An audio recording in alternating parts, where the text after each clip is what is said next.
A very good day to you all, my friends. This is Wayne here once again for the Let's Play Cat Gaming channel, bringing you the very first episode of Dark Souls on the Let's Play Cat Gaming channel. Now, I obviously am your host, and this is your game, and this guy is your bastard. He's male, he's a warrior, he starts with a master key, a large upper body, and all this other stuff doesn't matter. Now, let me just explain a little bit of why I'm doing this series.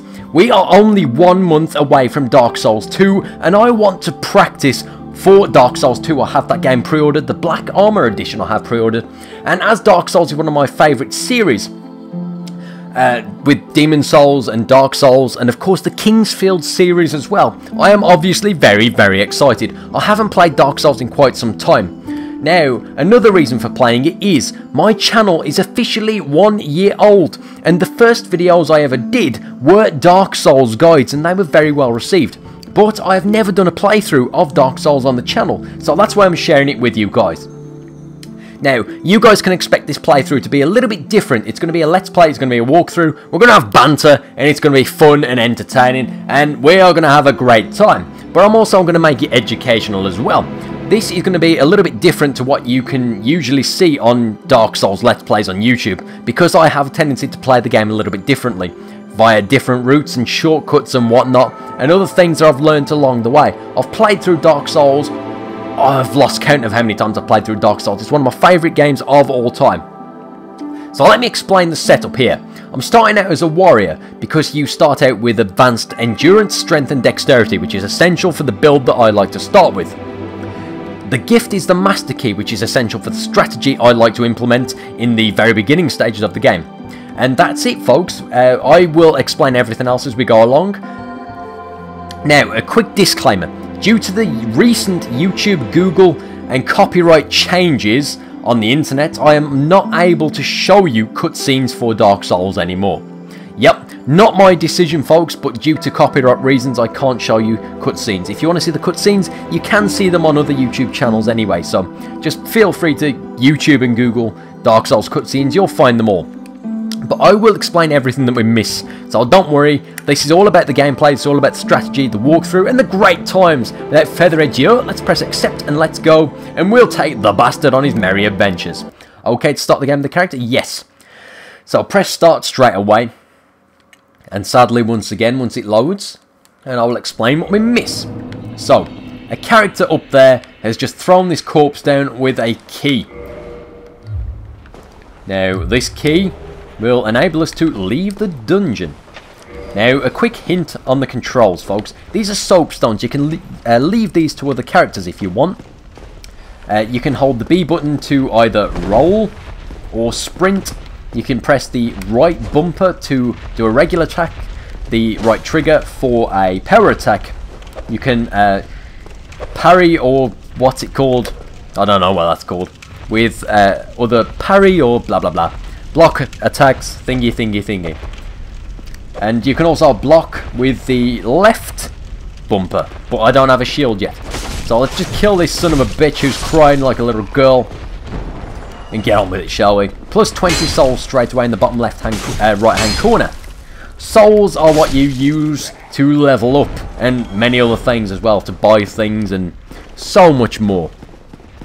If you die, you will respawn at a bonfire, but you will lose all your souls. You get one opportunity to collect your souls, so try not to die, folks. I'm going to try my best not to die, which is why I'm using the strategy that I use in episode 1 and episode 2. I'll show you guys what I believe to be the best way to start a melee character with. So here's a bonfire here. I'm going to light the bonfire. I'm going to rest at the bonfire, which will heal all of our life if we did take any damage. It will also cause any enemies to respawn as well. Bosses and sub-bosses usually don't respawn. I'm going to open the gates here and head into the Undead Asylum. Now, we can return here later on. We want to sprint straight through. You'll see a door on the left-hand side open. We'll also see that son of a bitch drop down from nowhere. We can't fight him yet, though. He will just kill us. We don't want to play with him. So we'll head down here to another bonfire. We'll light this bonfire. We'll rest at this bonfire as well. Now, another thing we want to do is keep an eye out for this archer just across the way here. There's also that little room there. That is our first destination in this introduction episode. for a heater shield. Press start to access your menu, change equipment, and we want to equip this heater shield. Now let's just check the display. So the heater shield, as you can see, it requires 8 strength, which means it's a strength based defensive item. It's got a D for strength, so the more we level up strength, it will scale, its defensive capabilities will scale with strength. It won't scale with dexterity. If we level up dexterity, the shield won't get better. That's how it works. I'll explain more about the parameters later on. For now, let's head up here. I'm going to use my new shield to block. This guy's going to do a runner. Let's try and get a bitch slap on him before he does. And he will. We got another weapon here for a long sword. So I'm going to equip that for 80 damage now. Nice increase straight away for the warrior class. That is why I start out as a warrior as well.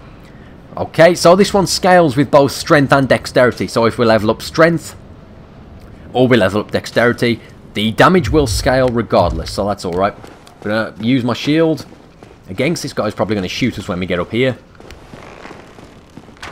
Okay, now I can get behind him and get a cheeky bitch slap on him once again. So that guy's dead for an extra 20 souls. I'm going to traverse the fog door.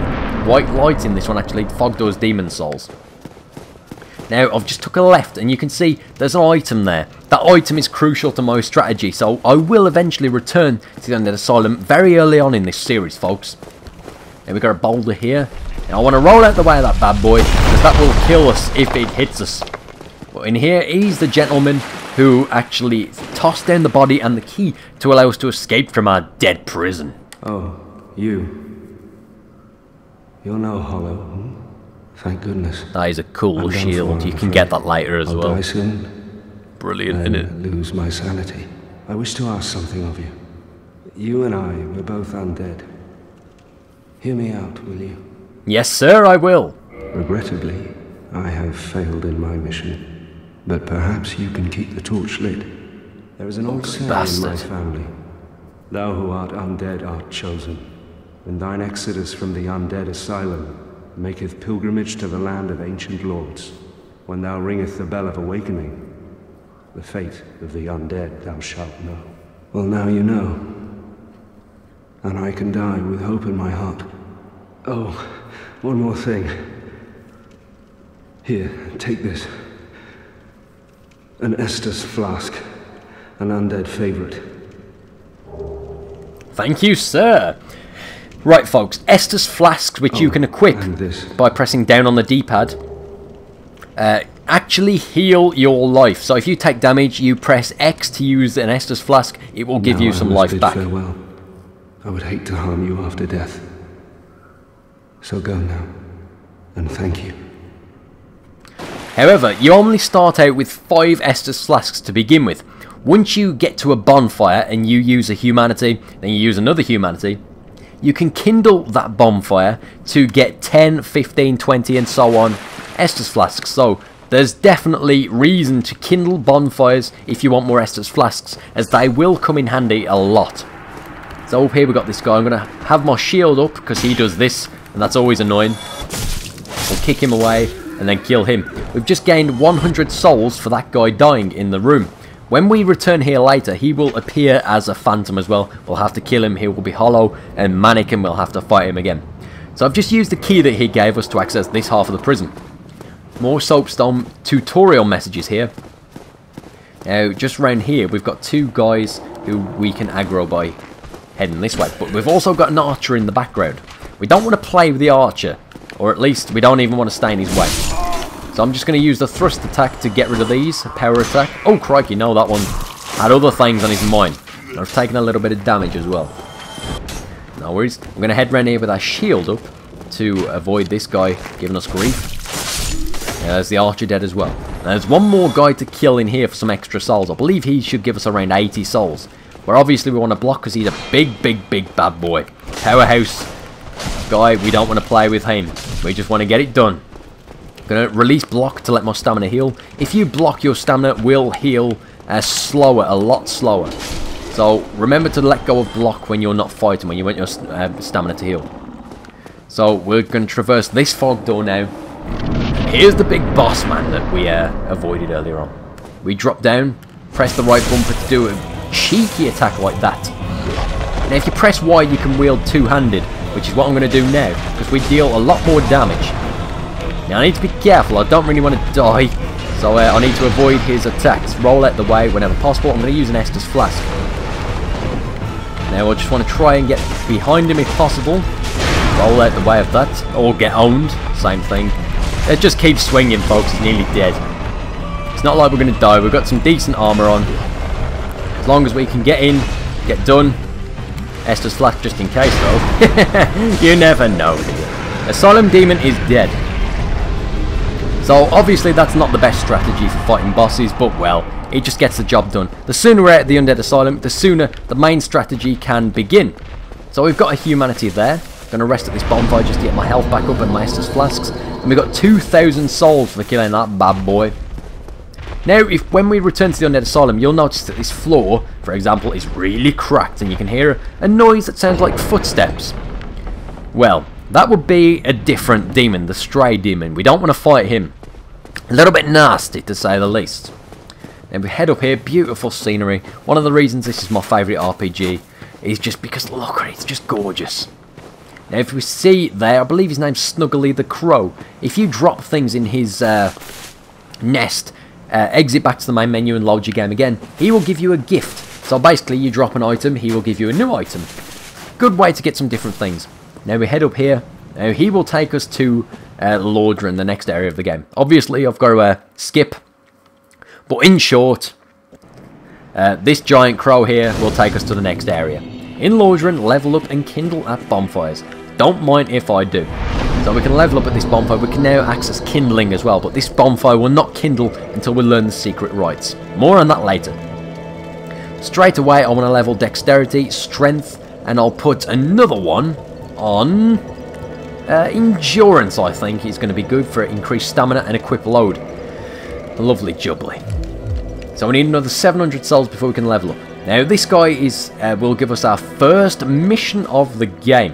Fun fact, this guy appears in the Kingsfield series, Demon Souls and Dark Souls as well. I really hope that he appears in Dark Souls 2. He's got a different name every time, but it's always the same concept. A depressed or sick guy sitting at the first area of the game, willing to give you your first quest. Really cool stuff. Well, what do we have here? You must be a new arrival.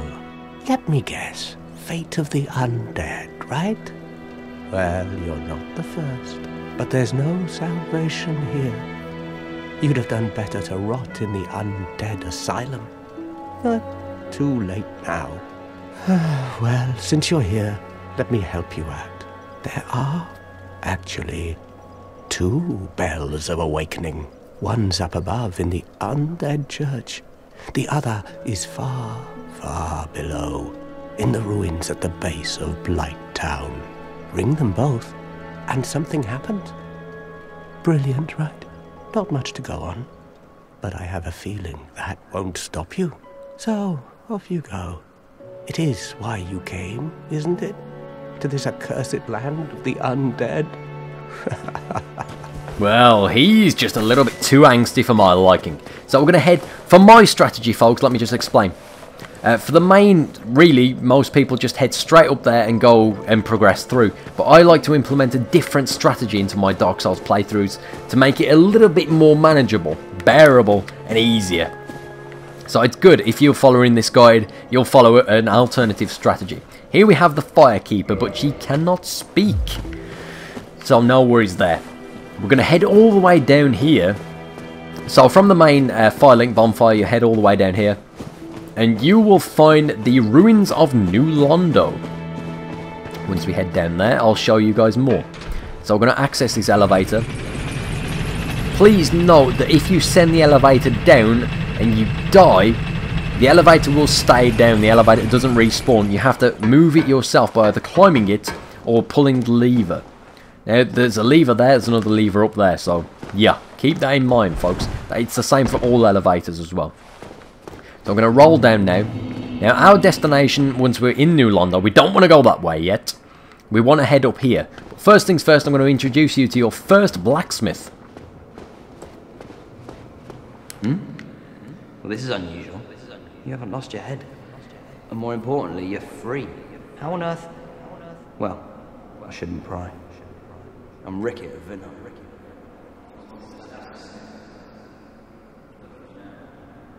Can you believe it? Let's speak to him a second time. Hmm? What is it? Have you? Oh no. Don't worry. I've no intention of escaping. It's safe here. I can't bear the thought of going hollow out there. Although, I must admit, I've not much to occupy myself. How about this? I could forge your weapons, albeit with rather minimal tools. I'll show you what made me the best in Vinheim. So the Vinheim Blacksmith is offering to modify our equipment, reinforce our weapons, reinforce our armor, or repair our equipment as well. Now, we don't have the Titanite shards or enough souls to actually level up these weapons, but it's good to know that we've got the opportunity to do so now. We've got no weapons for Ascension. We'll repair our longsword for 6 souls, just because, and we can also purchase weapons and things from here. But he is basically a magic blacksmith, so if you are playing a mage character, you've got access to magic and these things straight away just by heading down into New Londo. So we're going to leave him to his business, trying not to die in his cage, and then we're going to head up this second set of stairs here. Now this is where my strategy really kicks in. If you select the Master Key as a gift, you can open this door straight away and enter the Valley of Drakes. We get a large soul of a nameless soldier, which we can use to give us souls later on. Now we want to cross this small wooden rickety bridge. Now in there is Blighttown. Blighttown will take us straight to Quelaag, without actually having to go and go through all of the horrible Blighttown area. So that's something that really speeds things along. A lot less death if you go this way, to say the least. But if we keep going this way, keep hugging the wall, folks, because that is a deadly drop and you will die if that happens. If you happen to drop, you will die. Now this is the Undead Dragon. He is a sub-boss that will give us quite a few souls for killing him, and he's also got a nice bit of treasure as well. But we don't really need to kill him or aggro him at all right now. We simply want to sneak past him. Do not be tempted to take his treasure. If you steal the Undead Dragon's treasure, then he will waken and kill you. So we don't want to take his treasure just yet. What we want to do is head all the way down here. Now this is where it can get a little bit difficult, folks, because this is all about trial and error and timing, and I haven't played this for quite some time. Here you can find a different set of armor on the bridge there, as well as a spider shield, which helps to deflect and reduce poison damage. So pretty good shield to have, but it's not our objective just yet. Now this is where the trial and error comes in.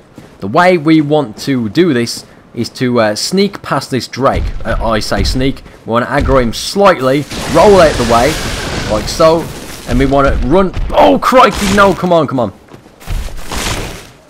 Lovely. Right, his tail is always the thing that gets me. Basically, you want to sneak past this Drake. You want to let your stamina heal to get past this Drake. Take a right-hand turn. Don't get damaged by his lightning bolts, because you will die, folks. Now you want to sprint, take a left through here, and you will find another elevator. You want to call this elevator immediately. Oh, it's already called. Lovely. You want to head up here, because the Drakes will follow you all the way here. Now, this elevator here will take us up into the Darkroot Basin, or Darkroot Forest, one of the two. What's great about this area, folks, is a bonfire. Lovely. Now, this is essential for my strategy. So I'm going to light that bonfire. We haven't got enough souls to level up, so we're just going to leave. Now we want to head out here. Now this is where the first part of my strategy comes into play. Well, I'll say this is probably the second part. There is actually a Black Knight out here. So we want to avoid him. We just want to take a quick right down here. Take this Grass Crest Shield. Now, this guy's probably going to kill me, to be honest, but it doesn't really matter. Now, the Grass Crest Shield increases stamina regeneration, which means that our stamina will now heal quicker. We want to head up this hill. I haven't equipped the shield yet because he's still on my tail. Head up the hill. We want to take a left up this hill now. The knight is still tailing us, and he will continue to do so, but it doesn't really matter. We want to head this, I believe it was this one. Yep. Okay, so when you get up this hill, roll down and you will see this area here. Now this is secret items, and we get a longbow and feather arrows, which is essential for our playthrough. So now I'm going to show you the grass crest shield. The grass crest shield is a strength-based shield. Old medium metal shield of unknown origin. The grass crest is lightly imbued with magic, which slightly speeds stamina recovery. Now I have a tendency to use this for the majority of the game, if I'm honest folks, because look at that, it's just like an instant increase in stamina. Now the Black Knight will still tail us, so he probably will kill us at some point. But what I'm going to do is get down here. Now I'm going to show you the next part of this little strategy. We want to look at him, the angry bastard. We want to head back up the hill where we've just came from. Let our stamina heal, which is now much faster. Thank you. Thank you, Mr. Grasscrest Shield. Now we want to keep letting our stamina heal whenever possible. We'll kill this guy. These glowing worm things are a staple of souls. Well, I missed him anyway, it doesn't matter. But they give you like sparkling titanite and shards and stuff. And he will respawn if we come back here later, so you haven't really got to worry. Plus you can find them all over the place. You can get those little glowing worms everywhere. And they do give you good shards that are essential for leveling up specific weapons later on in the game. So you want to head all the way up. Now you don't want to dawdle when you see this Darkroot Garden message. Take a quick left, avoid this stringy bastard, let your stamina heal. You will see this building here. This is our destination. Be careful, but head in, straight in. Don't waste any time. You will see that angry bastard there. Again, let your stamina heal when possible. Hug the left. Take a right to avoid his magic. Head up these stairs straight away. Don't take a break. Don't look back wherever you do. You will find the first blacksmith here. Well, you must be a new arrival. The second blacksmith for this strategy, of course. If you require smithing, then speak to me. Okay, so we've just found this blacksmith, which is cool. We've discovered him. I'll be seeing you then. Now, we've just cut out a large chunk of the beginning just by doing this particular way. So we're going to light the bonfire here. We're going to rest at this bonfire, so if we die on the route back to the next part of the strategy, then we can simply teleport back here. So just across the way here, I'm just going to introduce you guys to the Onion Knight. Not to be confused with the Onion Knight from Game of Thrones, of course. So we've got some nice pixelated trees there, and here's the Onion Knight.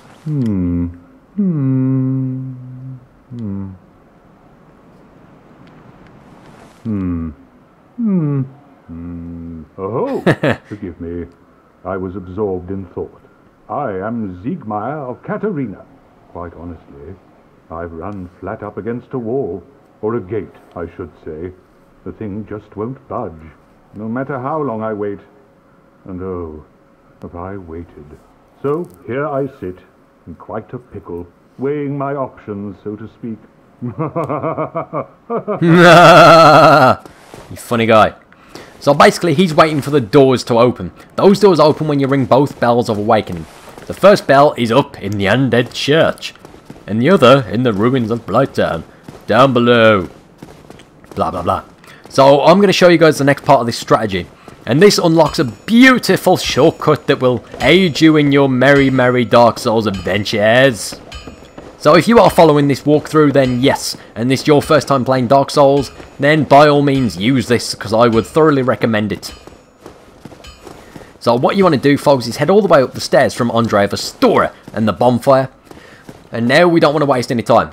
Let your stamina heal when possible. We don't want to fight any of these bitches just yet. Instead, you see the elevator right in front of you, as well as that big bastard coming at us right now. Ignore that. Head straight into the elevator. Lovely. Now this is a shortcut that will take us back to Firelink Shrine. Now this shortcut isn't available until you unlock it via this elevator. So by going through the route that I've just showed you guys, you enable yourself to do that. Now I'm going to roll off here.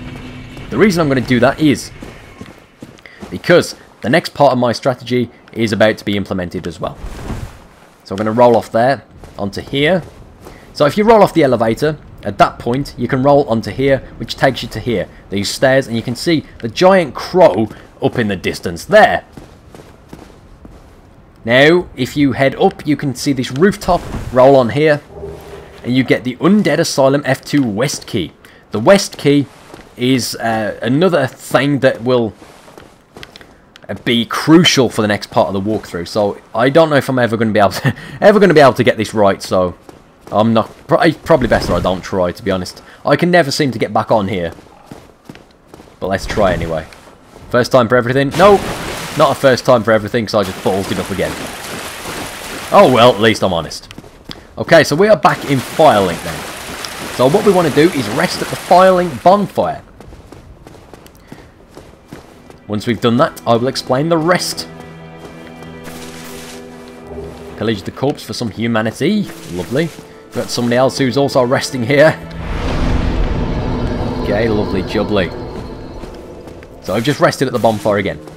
Now, there is a lot of things that we can do in Firelink Shrine, but I'm not going to bother with them just yet. This guy is one of the things that will enable us to unlock miracles. But we don't have to worry about it just yet. I will do once we've done this next part. So what we want to do next, folks, is head back up the elevator, which has now been unlocked. And we want to roll off here. I think I've rolled off at the wrong thing, you know. No, I am at the right place. Fair enough. Okay, so we've got a lot of treasure down there as well, which is cool. We'll roll back off. Head up. Now we want to head all the way up the stairs this time. Instead of rolling off the roof, head up these stairs. Beautiful scenery, as always, Dark Souls. You beautiful bastard. Now, we'll see the nest. Curl up like a ball in this nest, folks.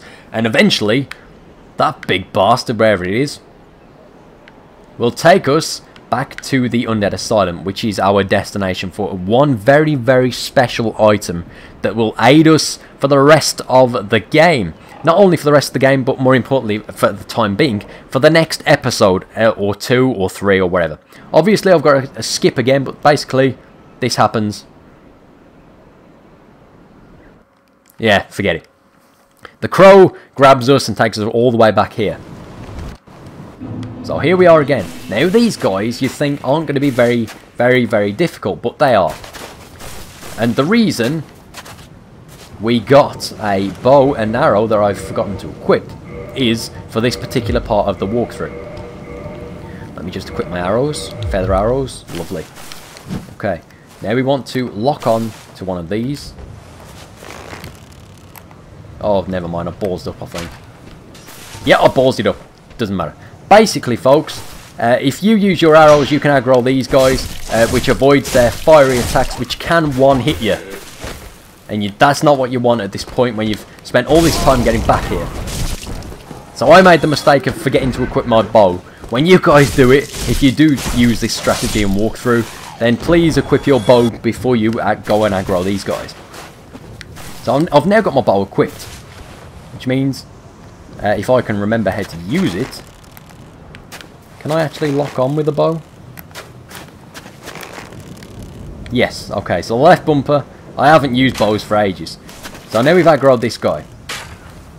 He's coming up here. I'm going to equip my sword once again. Now that we've got one, I'm going to use an Estus Flask as well. We don't want to be damaged by him. Then we're going to aggro him and then quickly move back to avoid his flame attack. Now there should only be one left. Oh, crikey, fuckballs. Always in the open. Get in the open before you fight these. Another rookie mistake of mine right there. Like I said, it's been a long time since I actually played Dark Souls, so that's my excuse. I'm standing by it. We're going to get behind this one, kill him. Lovely, that's done. Right, now, a mistake that I made the first time I came back here was running straight ahead. The floor collapses, you get owned by a demon. Instead, avoid treading on the cracks, head straight down here, where we were earlier on in the game. Rest at this bonfire just in case you die. Now, in this corridor, I believe there's a Black Knight. And we don't want to play with this Black Knight. So, the reason I saved there is because I usually die here as well. We just want to avoid this guy if possible. Which isn't possible at this moment. Which means we die. So once we respawn, we'll try and get past him again. Okay. Come on, Black Knight. Now, I've made another rookie mistake. I forgot to unlock the shortcut door. So, we're going to have to aggro this guy. There is a shortcut door, I'll show it you now, actually, when we are actually there. So we'll aggro this guy in here. Then we'll try and get a roly-poly out the way. Lovely. And we're going to sprint all the way back up past this guy. And we're 30 minutes in, so I need to cut this episode soon. And I will do that. Lovely. Now we're back up here. Now that guy, my friends, is the knight from earlier on. The knight who rescued us. He's now out for our blood. So what I'm going to do quickly is unlock this shortcut. Just in case we die again. Now I'm going to rest this bonfire this time. Just so we've got a cheeky way back in a little while. Lovely. So that's the shortcut that I was meant to unlock. Now we want to head back up from the bonfire. Oh! Oh, I just shit myself. Oh god. Oh god. Oh god. I didn't expect him to be there. I really did not expect that Black Knight to be there. Literally just shit myself. Wow. Respect. Okay. I'll tell you what, folks. We will save that shortcut and the next part of this walkthrough for episode 2, where we will continue, and I will continue showing you my strategy. Mainly because I've just literally nearly died at that Black Knight appearing out of nowhere when I least expected it. So let's let him return to his spawn point. I'm going to go and get myself a coffee and a glass of water, and I will see you shortly for episode 2, where you guys can see what I'm actually doing here. And then more importantly, the next part of this strategy walkthrough. Thank you for watching this one, folks. I really hope you've enjoyed it. Goodbye, my friends.